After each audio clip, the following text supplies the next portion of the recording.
At an age when children are learning how to walk, speak, and recognize the world around them, one child in Indonesia was learning something else entirely.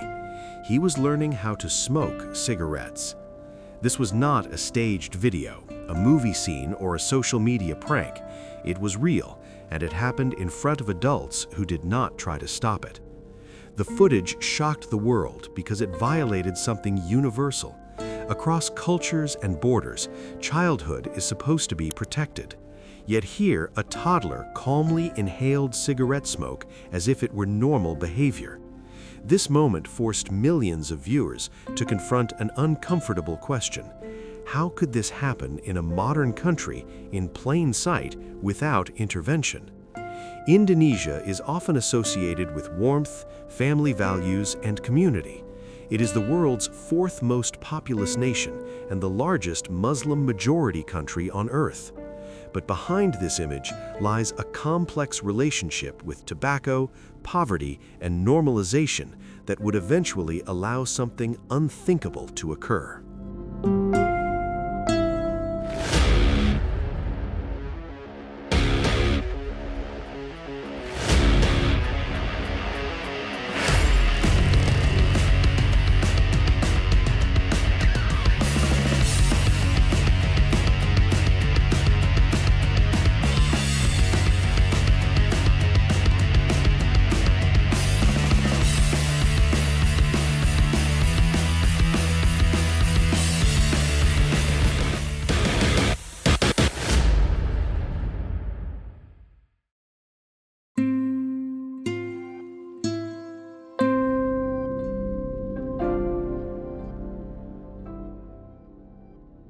The video appeared online in the early 2010s and spread rapidly across international media. At first, many viewers thought it was fake. The idea that a baby could smoke cigarettes seemed too disturbing to be real. But as the footage was verified, disbelief turned into outrage. The child, estimated to be under 2 years old, sat calmly while holding a cigarette with familiarity. He inhaled, exhaled, and repeated the action without hesitation. There was no sign of discomfort. The adults around him laughed, filmed, and watched. No one intervened. No one took the cigarette away. Medical experts quickly weighed in, explaining that nicotine addiction can form extremely fast in young children. The child's behavior was not imitation, it was dependency. This revelation transformed the story from a viral shock into a public health nightmare.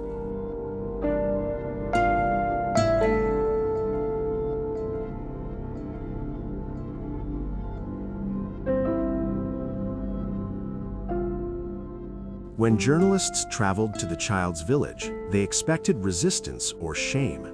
Instead, they found indifference. Neighbors did not describe the situation as abuse. They described it as normal. Some even found it amusing.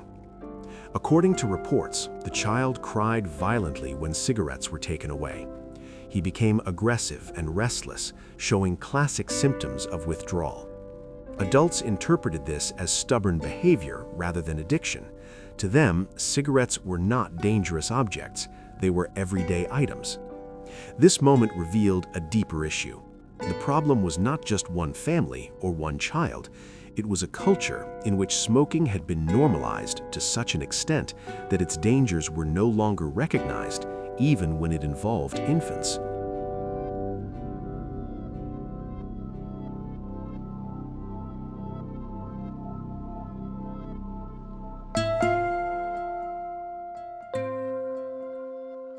To understand how this could happen, it is necessary to understand Indonesia's relationship with smoking. Indonesia is one of the largest cigarette markets in the world. Cigarettes are cheap, widely available, and aggressively advertised. For decades, tobacco companies faced limited restrictions compared to other countries. In many communities, smoking is associated with adulthood, masculinity, and social bonding. Children grow up surrounded by cigarette smoke in their homes, neighborhoods, and public spaces.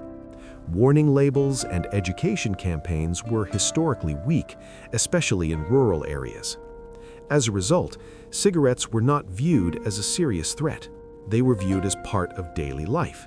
This normalization created an environment where boundaries slowly disappeared, including the boundary that should always protect children.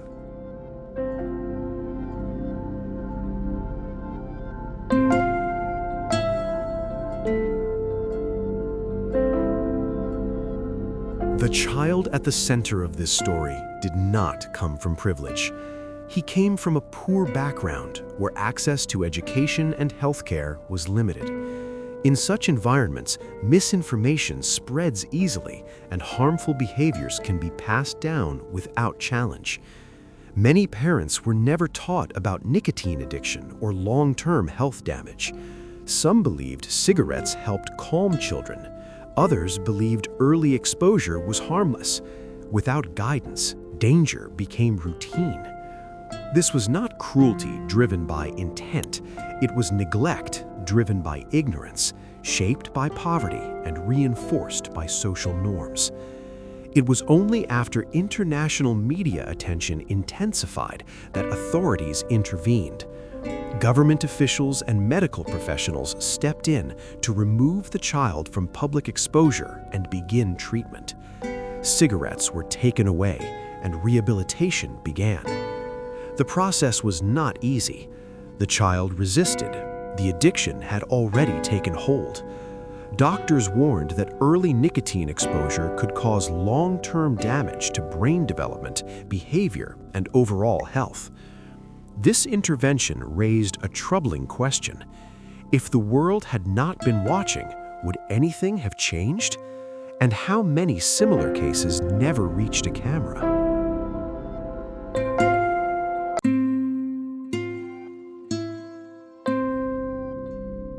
This story is not just about one child. It is about a system that allowed addiction to begin before childhood even started. In the next part, we will examine the role of the tobacco industry, weak regulation, and political silence, and how they shaped an environment where this could happen.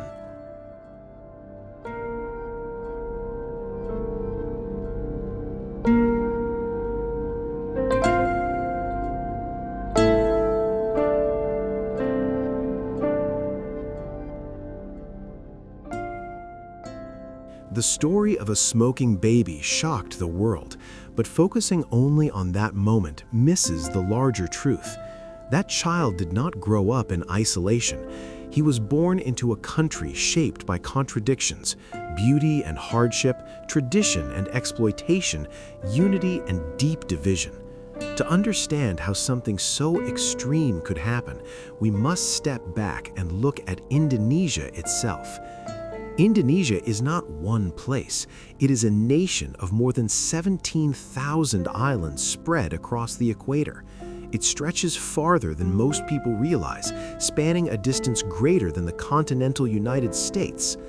Governing such a vast and diverse country has always been difficult, and the cracks created by this challenge are where stories like this one are born.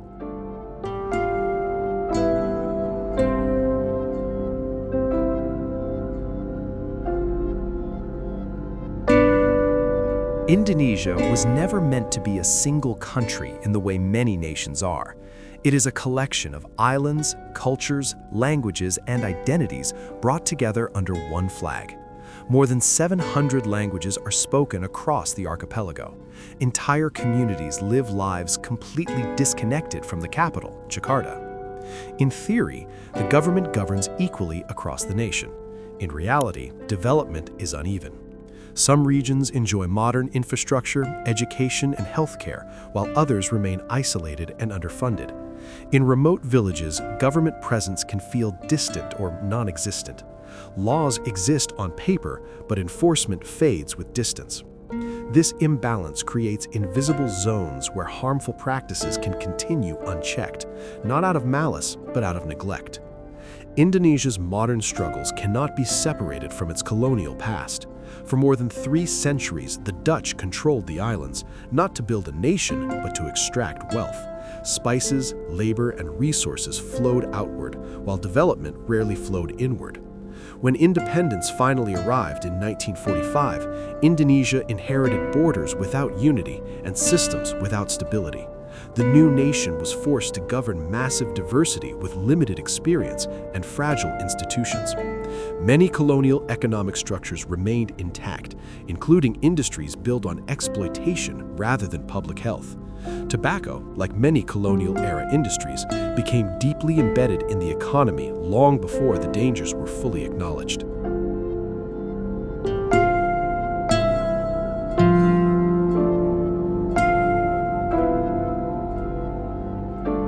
In Indonesia, cigarettes are more than a product.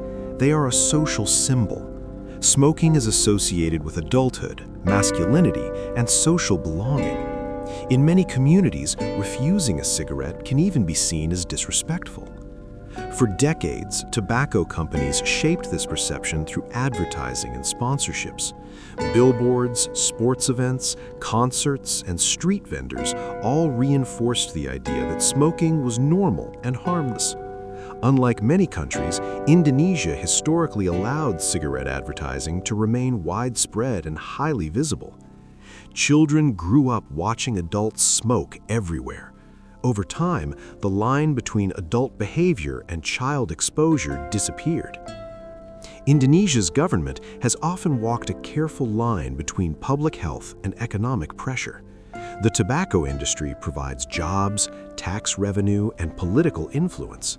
In rural areas, entire communities depend on tobacco farming for survival. Stricter regulation risks economic backlash. Looser regulation risks public health disaster. For years, this tension resulted in slow action and partial reforms. Laws existed, but enforcement was inconsistent.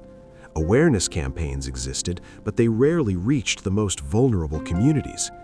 In this environment, dangerous normalization was allowed to grow quietly.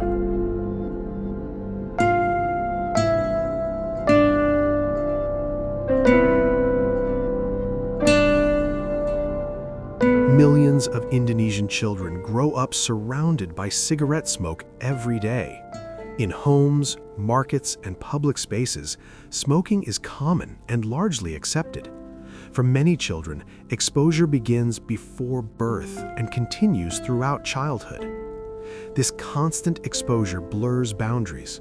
When smoking becomes part of the environment, its danger becomes invisible. The baby who smoked cigarettes was not introduced to something forbidden. He was introduced to something familiar. The difference was not cultural acceptance alone. It was the absence of intervention. When international media focused on Indonesia, change came quickly. Officials acted, doctors intervened, statements were made. But these reactions were driven by global embarrassment rather than systemic reform. Once attention faded, the deeper problems remained. Poverty did not disappear. Education gaps remained. Tobacco advertising did not vanish overnight. The structures that allowed harm were still intact. The question was never whether Indonesia could act. It was whether it would act consistently when no one was watching.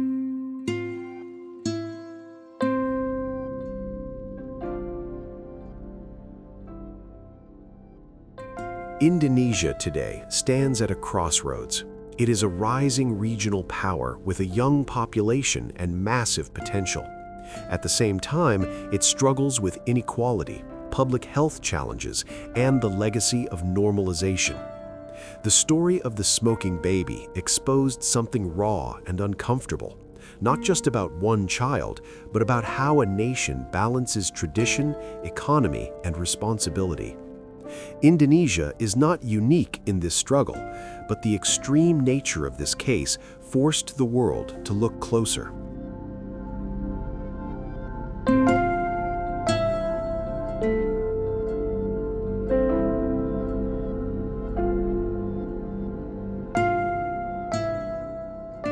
Indonesia cannot be understood through a single story. The image of a smoking baby shocked the world, but it represents only one fragment of a nation far too complex to be defined by controversy alone. Indonesia is a country of extraordinary cultural richness, urban energy, and natural beauty. To understand its future, we must first understand its soul. This is a nation where ancient traditions exist alongside modern megacities, where sacred rituals are practiced beneath skyscrapers, and where nature still shapes daily life. Indonesia's beauty is not superficial, it is deep, layered, and inseparable from its people. Indonesia is home to hundreds of ethnic groups, each with its own language, customs, clothing, and beliefs. From the Javanese and Sundanese of Java to the Minangkabau of Sumatra, the Toraja of Sulawesi, and the Dani of Papua, identity in Indonesia is local before it is national. Traditional ceremonies continue to shape daily life. Weddings can last for days. Funerals can involve entire villages. Music, dance, and storytelling are not entertainment alone, but a way of preserving history. In many communities, traditions have survived colonization, modernization, and political change. This diversity is not chaos, it is structure built over centuries, governed by local wisdom and social balance. Religion in Indonesia is deeply woven into everyday life. The country recognizes multiple faiths, including Islam, Christianity, Hinduism, Buddhism, and indigenous belief systems. In Bali, Hindu rituals fill the streets with incense and offerings. In Java and Sumatra, mosques shape the rhythm of daily life through prayer calls. Unlike many countries where religion is private, in Indonesia it is communal. Faith is practiced openly, publicly, and collectively. This creates strong social bonds and a sense of belonging that reaches beyond family.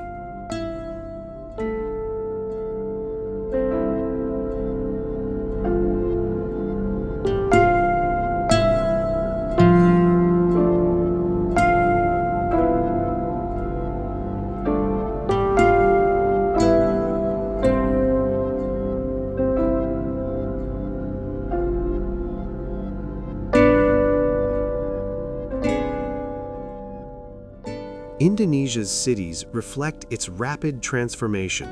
Jakarta, the capital, is one of the most densely populated cities in the world. Skyscrapers rise beside informal settlements. Luxury malls sit just blocks away from crowded street markets. Jakarta is chaotic, loud, and relentless. It represents ambition and pressure in equal measure. For millions, it is a city of opportunity. For others, it is a daily struggle. Other cities tell different stories. Surabaya is industrial and resilient. Bandung is youthful and creative.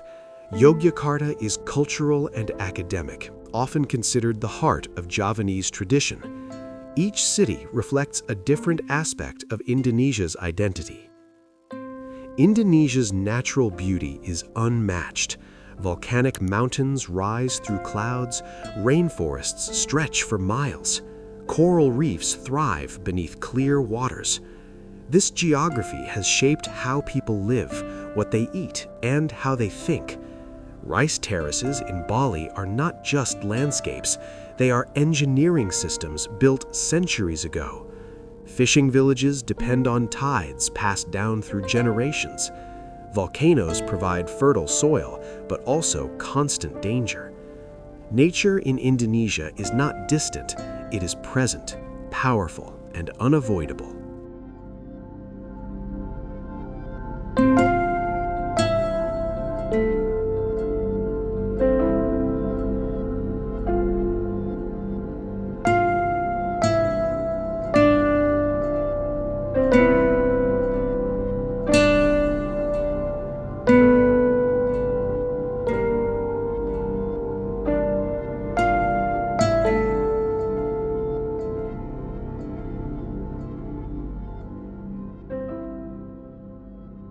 Indonesian culture is expressed most vividly through art and food. Batik patterns tell stories of heritage and status. Traditional instruments like the gamelan create music that feels timeless. Street food reflects regional identity, blending spices, history, and local resources. Food is communal. Meals are shared. Markets are social spaces. Even in poverty, hospitality remains a core value. This everyday joy often goes unnoticed by outsiders, but it is what sustains communities through hardship. Indonesia has one of the largest young populations in the world. In cities and online spaces, a new generation is reshaping culture. Artists, filmmakers, activists, and entrepreneurs are challenging norms and demanding change. Social media has amplified voices that were once unheard. Conversations about health, education, and rights are becoming more common. The same technology that spread shocking videos is now spreading awareness. This generation may be Indonesia's greatest hope. Indonesia's beauty does not erase its problems, and its problems do not erase its beauty. Both exist at the same time, shaping one another. The same country that produced shocking headlines is also home to deep compassion, creativity, and resilience. Understanding Indonesia means holding both truths at once.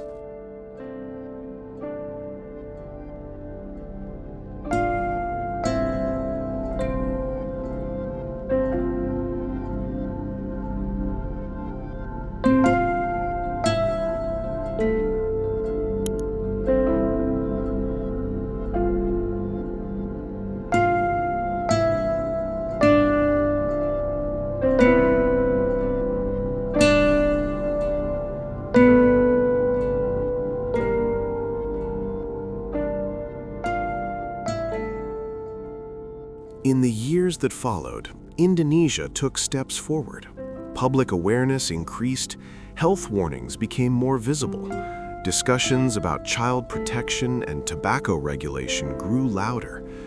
In some regions, stricter rules were introduced, and education campaigns began reaching families that had previously been ignored. But change came unevenly. In major cities, progress was visible. In remote villages, much less so. Enforcement depended heavily on location, resources, and political will. Laws existed, but consistency remained a challenge. Indonesia did not stand still, but it also did not transform overnight. One of Indonesia's greatest challenges is balancing economic reality with moral responsibility. The tobacco industry remains deeply connected to employment, agriculture, and government revenue. For many families, tobacco farming is not ideology, it is survival. Cracking down too hard risks economic disruption. Acting too slowly risks another generation paying the price. This tension has shaped every policy decision, often resulting in compromise rather than resolution. The question Indonesia continues to face is not whether smoking is harmful. That debate is over. The question is how much harm society is willing to tolerate in exchange for stability.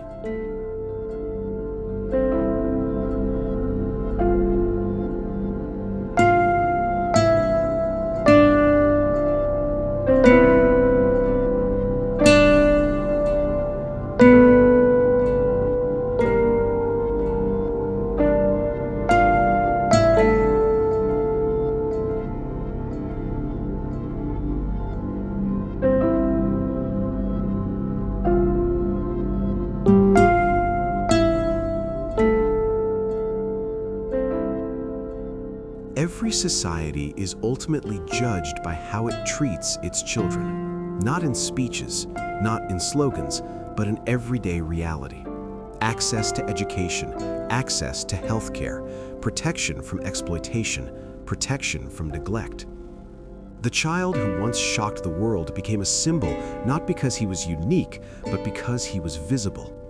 Millions of other children grow up facing quieter risks, smoke-filled homes, limited education, and normalized harm that never makes headlines.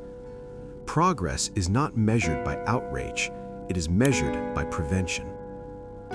Indonesia is a relatively young nation, still defining itself. Its diversity is both its greatest strength and its greatest challenge. Governing thousands of islands, cultures, and belief systems requires patience, compromise, and constant adaptation. Mistakes are inevitable, but repetition is a choice. The country's future depends not on perfection, but on willingness to learn, to listen, and to protect the most vulnerable, even when doing so is uncomfortable or costly. Despite its struggles, Indonesia is not without hope. A new generation is more informed, more connected, and more willing to question old norms. Conversations that were once taboo are now happening openly. Awareness is spreading faster than ever before. Progress is not measured by outrage, it is measured by prevention. The story is not about cigarettes, it is about visibility, about what happens when harmful behavior becomes normal and normal behavior goes unquestioned. The world did not witness something uniquely Indonesian, it witnessed something universally human, the consequences of neglect, normalization, and silence. Indonesia's story is still being written, its future is not fixed, and its identity is far richer than any single headline. But the responsibility remains, because when a society protects its children, it protects its future. This documentary was not meant to judge, it was meant to understand, to look beyond shock and into structure, beyond outrage and into responsibility. Indonesia is not defined by its darkest moment, but it is defined by what it chooses to do after.